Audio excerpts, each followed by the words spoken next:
Hey guys, LevelCap here, and today in gaming, Doom's first DLC launched, Warzone got a zombies mode, PUBG console players have a big reason to get excited for the game's next update, and more.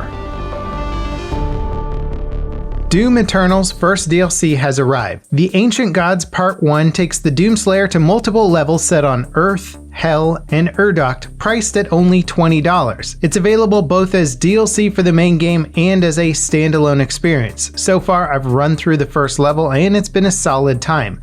The challenge feels like an extension of the main game's ending, which honestly is kind of great. You're not going to spend a bunch of time relearning the mechanics or unlocking weapons. Everything you had at the end of the campaign is unlocked in the DLC, ready to go. Also, it has sharks, so it instantly gets a recommendation from me.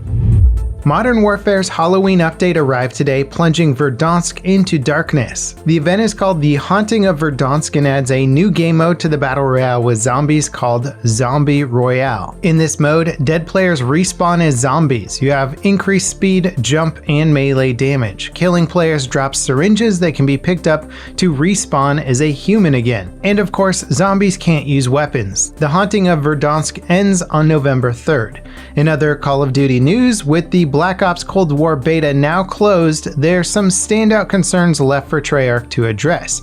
The biggest, of course, is cheaters. Despite the open beta being available on PC for just a few days, cheats managed to make their way online and ruin the experience for many players. It got to the point that some players manually disabled crossplay to avoid cheats. Despite some technical issues and networking problems, the beta overall left a pretty good impression on me.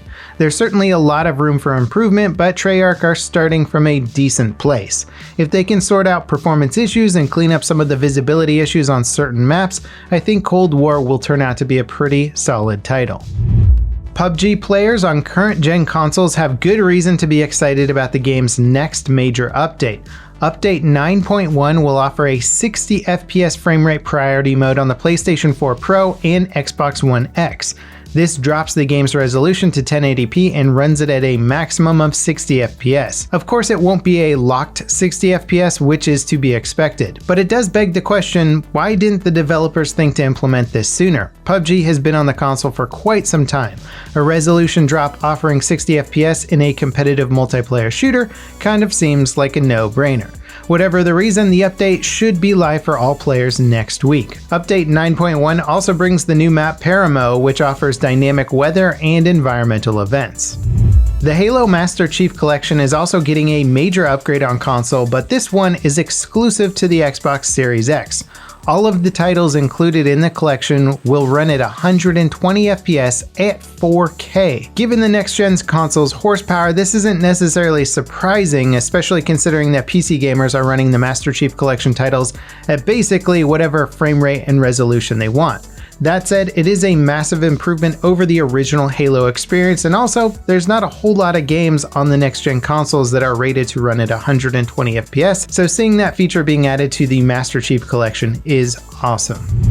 Rainbow Six Siege's latest update made a significant balance change to ballistic shields. Before the update, the only way to expose a shielded player from the front was to melee them. This would cause the shield to reveal the player's lower body briefly. Now, anything that causes 50 damage or more will make the shield move as well. The amount the shield moves is proportional to the amount of damage done, up to 100.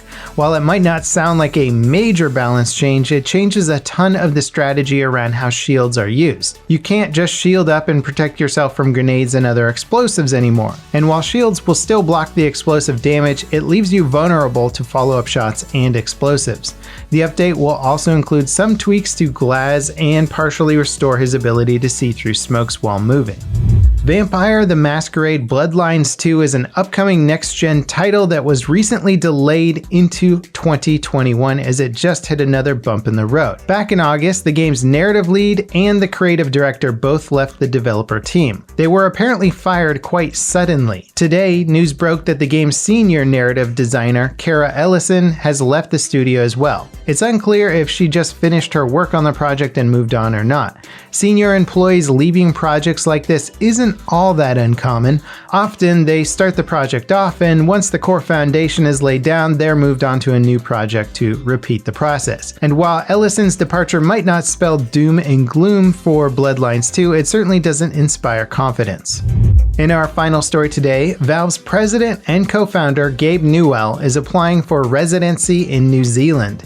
He and some of his family were vacationing in New Zealand before the pandemic hit and have essentially been stranded there for months. Newell is repaying the country's hospitality with a thank you concert that has been rescheduled due to a new outbreak back in August. He's also raising money for a New Zealand children's charity. Initially, it was believed Newell's request for residency meant Valve, or at least part of Valve, would be moving to New Zealand, but it doesn't look like that's the case. Newell has clarified that it's not something Valve is working on and that his remote work situation hasn't dramatically affected his duties as the company's president. And that wraps it up for today in gaming. As always, guys, I hope you enjoyed. Let me know what stories you thought were the most interesting in the comments down below. Let me know if there's anything you think we missed. If you did enjoy the video, don't forget to leave a like, subscribe if you want to see more news content down the road, and I'll see you guys next time. This is LevelCap signing off.